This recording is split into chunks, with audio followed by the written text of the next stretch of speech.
All right, diving in again. Today, it's all about software design and, more specifically, the singleton pattern. Oh yeah, singleton. I bet most people have used it without even realizing it. It's everywhere. It is. But there's a twist. Singleton, well, it can be a bit of a trap, super simple on the surface, but when your project starts to grow, things can get, well, sticky. Yeah, it can get messy. We got a whole bunch of articles, some notes, and we're going to pull out the good stuff about singleton and, well, what we can use instead, dependency injection frameworks. Frameworks are the way to go. So why is singleton so popular in the first place? You know, it really comes down to how straightforward it is. Global access, you get a shared resource. Like a central hub for everyone to use. Exactly. Think of like a configuration file. Okay. Your whole application needs to read settings from it. You really only want one of those loaded up. Makes sense. So everyone's working from the same settings, no conflicts or anything. Exactly. Everyone's on the same page. In that kind of scenario, singleton, it's a good fit. Yeah. But the problem is when that simplicity, it starts to backfire. Okay. Those things that make it easy, well, they can turn into big headaches later on. So singleton's like a double-edged sword then. Kind of, yeah. I'm looking at your notes here, and it seems like the main issues are tight coupling, trouble with testing, configurations that are inflexible, and then all the complexities with multi-threading. That's the big one. Where do we even begin to unpack all of that? Let's start with tight coupling. Okay, tight coupling. So picture this. You've built your entire app around this singleton file logger. Right? Now you got to switch to a console logger. Oh.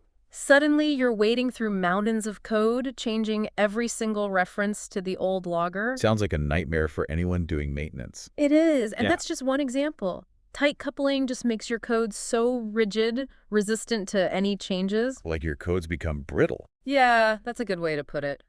Now, let's say you're trying to test a piece of code that relies on this singleton logger.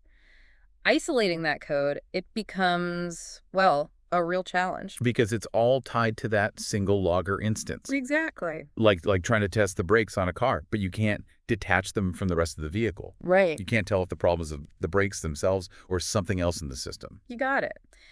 Testing becomes a guessing game. And when it comes to reliability, singleton can really trip you up, especially with multi-threading. Multi-threading, oh boy. Multiple threads, all trying to get to that single instance at the same time, modify it. Well, you can imagine what could happen.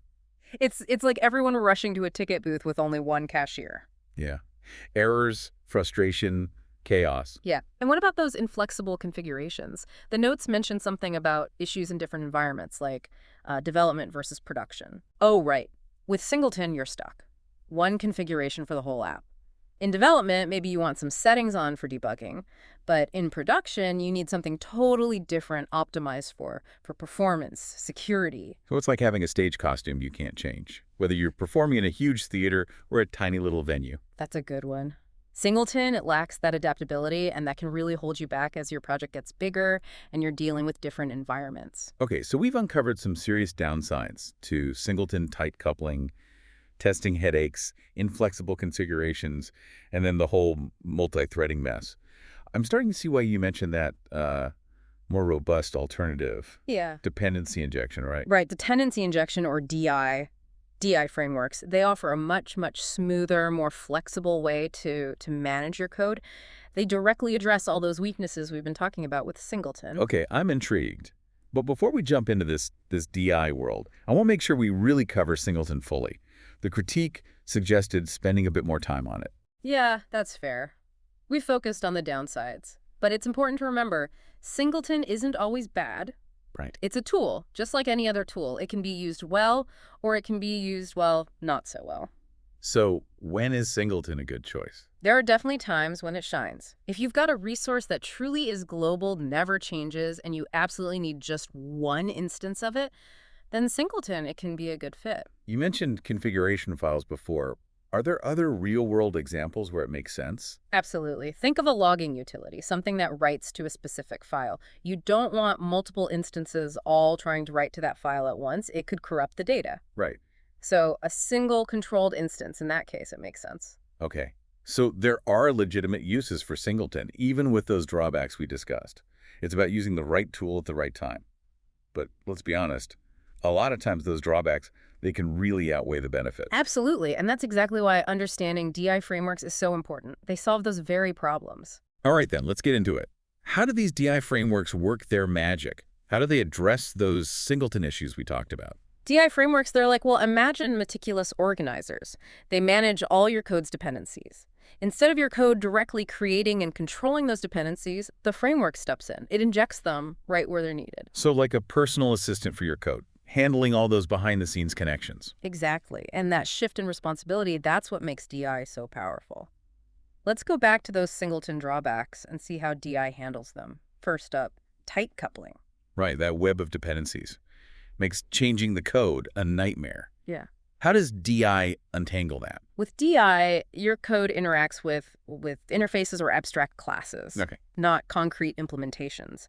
So you can swap out those implementations without needing to rip apart your whole code base. So instead of being stuck with that singleton file logger, you could just switch to a console logger, database logger, whatever you need. Just change the configuration in the DI framework. Exactly. DI promotes this loose coupling, which makes your code way more flexible, adaptable. Huge win for anyone who has to maintain that code.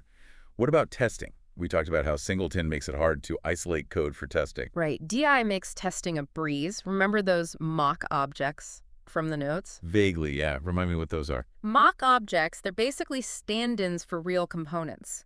With DI, you can inject these mock objects during testing. So instead of being tied to that singleton logger, you just inject a mock logger, something that simulates its behavior. So it's like a stunt double for your code. Yeah. Allows you to test specific situations in a safe, controlled environment. Exactly. You isolate your code and can pinpoint any issues much more effectively. Okay, so DI tackles tight coupling, the testing headaches. But what about those inflexible configurations? DI frameworks, they usually use config files or sometimes annotations to manage how everything's wired together. This means you can swap out implementations, adjust settings for different environments, development, testing, production, all without touching your core code. So it's like having like a control panel for your application. Yeah. You can fine-tune it without needing to mess with the actual mechanics inside. Exactly. DI gives you that flexibility, that adaptability that Singleton just doesn't have. And what about multi-threading, that whole mess we talked about? How does DI handle all those threads potentially messing things up? DI frameworks give you ways to control the scope, the life cycle of objects. So if you really do need a single shared instance, you can set up a component as a singleton within the DI framework. Then the framework manages it all, making sure it's thread safe. So it's like having a traffic cop directing the flow of threads. Yeah, exactly. Make sure everything accesses that shared resource in a safe, organized way. But DI also offers another option, the prototype scope. Prototype scope. Yeah, so with this, every time a component is requested, the DI framework creates a brand new instance. Perfect for when you need isolation between threads, or you need to keep the states separate for each request. So instead of one shared instance, you're getting fresh copies every time. Exactly. Like a vending machine giving a unique snack to each customer. No cross-contamination. Okay, this is all starting to click now. DI frameworks sound like a complete game changer when you're dealing with complex code and want to avoid those singleton traps. It's like having a whole team of organizers working behind the scenes, making sure your code is clean, adaptable, and efficient. That's a great way to put it. DI is really about a fundamental change in how we approach building software. It's all about modularity, flexibility, testability. This is fascinating stuff, but wow, we've covered a lot already. I know there's so much more to learn about DI frameworks. Oh yeah, tons. We haven't even touched on how these frameworks actually work. Things like inversion of control, which is key to dependency injection. All right, I saw that term in the notes. Starting to feel a bit overwhelming, to be honest. But I'm definitely ready to learn more. We'll dive deeper in the next part of our deep dive. We'll explore how these frameworks manage those complex relationships between components, all the different configuration options you have, and even touch on something called aspect-oriented programming, or AOP. That works hand in hand with DI to solve a whole other set of challenges in software design. Okay, ready for the next layer. But for now, let's give our listeners a chance to digest all this info about Singleton and the basics of DI frameworks. We'll be back soon with part 2. Welcome back. Last time, we were exploring the Singleton design pattern, its appeal, its problems, and how dependency injection frameworks, they come in as this, more robust way to manage dependencies in your code. Right, and we left off talking about inversion of control. Honestly, that sounds a little intimidating. Yeah, it sounds like we're like taking control away from the developer. But really it's the opposite. IOC, or inversion of control, it's about shifting that responsibility of managing object creation dependencies to the framework so you can focus on the core logic of your app. So less about losing control, more about delegating it. Exactly. It's like, imagine you're building a house. Okay. Traditionally, you'd have to gather all the materials yourself, hire all the contractors, plumbing, electrical, framing, and then oversee every single detail. It's a lot. That sounds stressful. So with IOC, it's like having a general contractor to handle it all. Exactly. You tell them what you want, the kind of house, and they take care of everything. Logistics, subcontractors, making sure it all comes together. IOC, it's kind of like that for your code. You say what your components need, and the framework, it provides those dependencies at the right time, in the right place. Okay, I get the analogy. It's not losing control. It's like getting better control, Yeah. you know, focusing on the big picture, not getting lost in all those tiny details. But how does this actually work? What does this delegation look like? It starts with defining your components and their dependencies. So let's Mhm. say you have a class, we'll call it order service, All right. and it needs to use a payment gateway. Instead of order service creating that payment gateway itself, directly managing it, you just declare that dependency, maybe in the constructor or using an annotation. It depends on the framework. So you're basically saying, hey, I need this payment gateway thing to do my job, but don't make me worry about how it gets here, where it's from. Exactly. And the DI framework, it steps in and says, okay, I got this. I'll make sure a payment gateway is ready when order service needs it. And The framework, it creates or finds the right payment gateway, and it injects it into order service, either when order service is created or maybe when a specific method is called that needs it. it's like a stage manager. They make sure each actor has their props when they need them. So the DI framework is like connecting components that need each other. Exactly. And they do it without the components needing to know about each other's like specific implementations. So order service, it doesn't care which payment gateway it's getting. Could be Stripe, could be PayPal, who knows? Right, back to that loose coupling we talked about. Yeah. You can swap things out without rewriting a ton of code. Precisely. And that flexibility, it's so valuable, especially as your project grows. Okay, I see how this is working. But how does IOC specifically fix those singleton problems? Let's go back to tight coupling. Remember, singleton, it locks your code to a specific implementation. Hard to change. IOC and DI, they have your code talk to interfaces, those abstract classes, not those concrete implementations. You Hmm. can swap dependencies easily, change that file logger to a database logger without breaking everything. Like interchangeable parts in a machine. Yeah, exactly. Upgrade a component without affecting everything else. Now, testing. Remember how hard it was to isolate code with singleton? Like trying to test a car engine while it's still attached to the car. Right. With IOC, testing becomes, well, way simpler. The DI framework's handling those dependencies, so you can just swap in those mock objects for testing. Ah, like stunt doubles for your code. Right. You can test specific things in a safe environment. Exactly. You mentioned mock objects earlier, but for anyone who's not familiar, you want to quickly explain those. Yeah. So mock objects, they basically pretend to be the real dependencies. They act like them, Mm-hmm. but you get to control the responses, make sure everything's working as expected during testing. So like a mock payment gateway, you could make it always return a successful transaction, test your order service without actually charging anyone's credit card. Right, you're isolating the code you're testing, Exactly. making sure it behaves correctly no matter what those dependencies are doing. Makes sense. And what about inflexible configurations? Singleton, it really ties you down. DI frameworks, they usually rely on config files, sometimes annotations, to define how everything's wired up and how things behave in different environments. So you can easily adjust settings for development, for testing, production, without touching the core code. You could even swap out entire implementations, just change a setting. Like having a settings menu for your app, you can tweak things without getting into the guts of the system. Exactly. And finally, remember that multi-threading chaos we discussed. Oh yeah, multiple threads, all potentially messing things up. DI frameworks, they offer a few solutions. They can manage singleton instances, making sure they're thread safe, controlling how threads access that shared resource.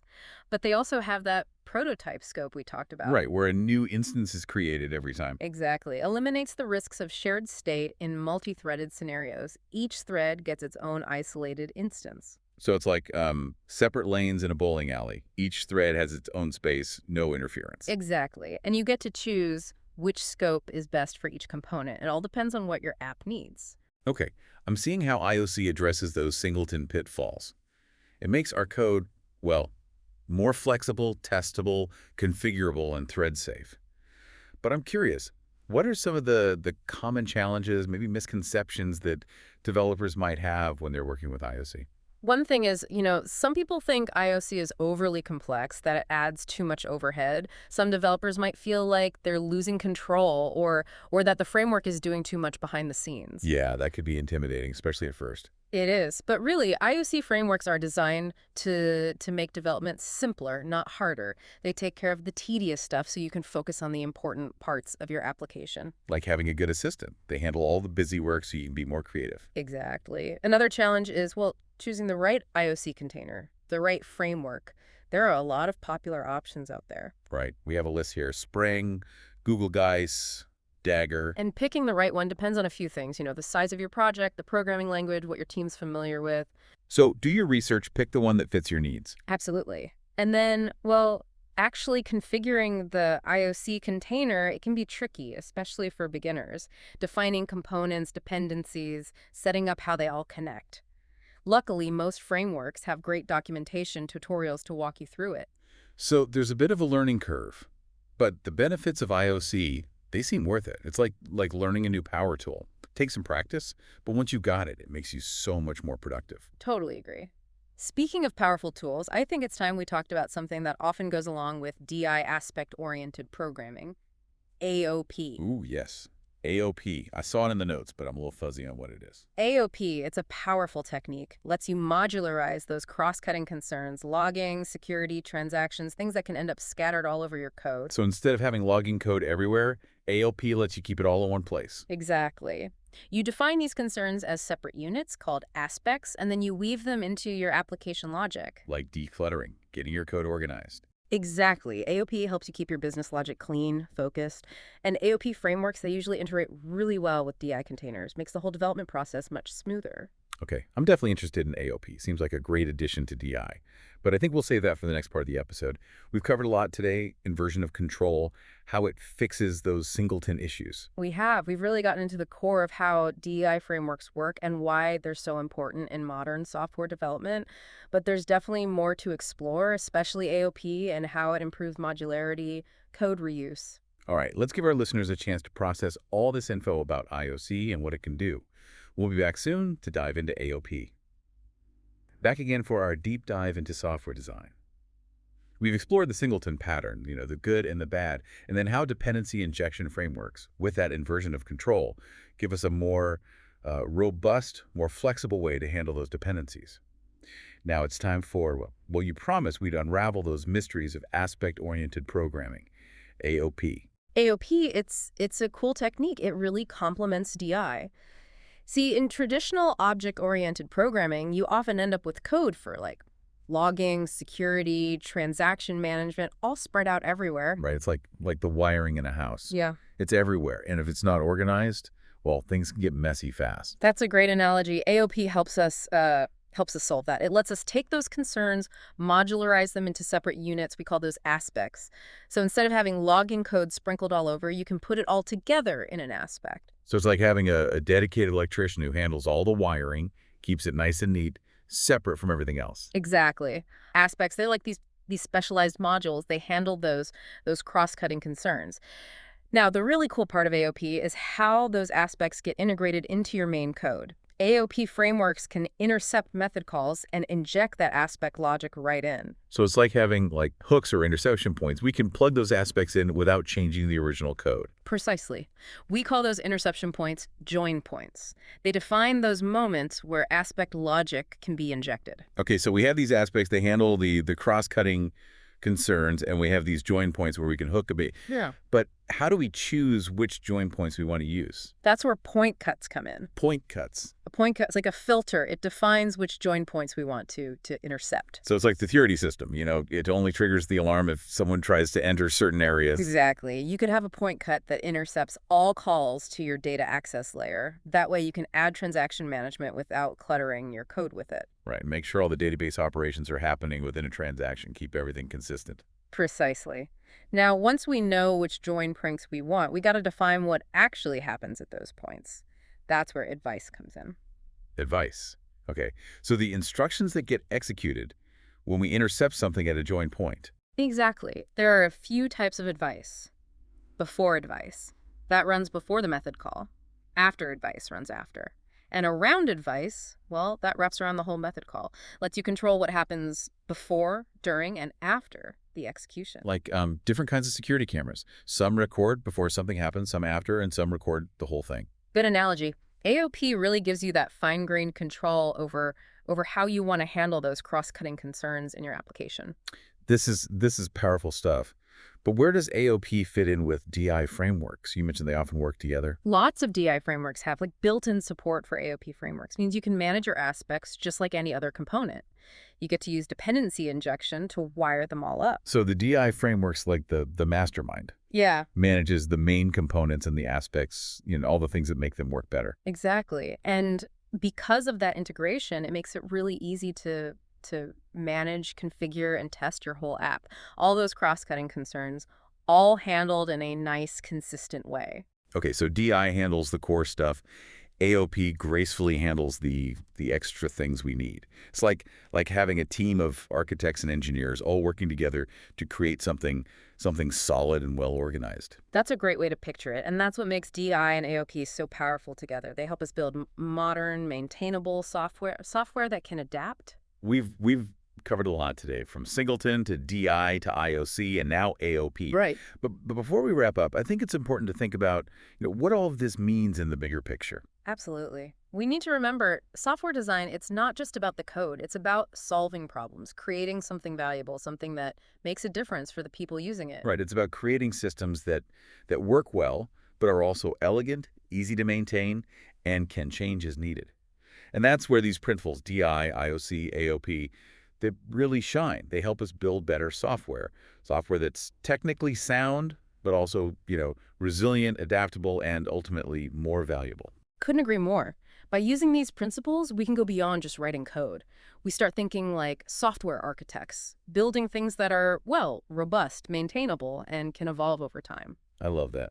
Well, I think that brings us to the end of our deep dive. We've explored some really fascinating concepts, and I hope our listeners feel, inspired to use these principles as they design their own software. It's been great sharing these insights. And remember, the world of software is always changing, but these fundamentals, these principles, they get a strong foundation for navigating all that change. So well said. And to our listeners, thank you for joining us on this exploration of software design. We hope you've learned something valuable and are excited to keep learning and growing in this exciting field. Until next time, happy coding.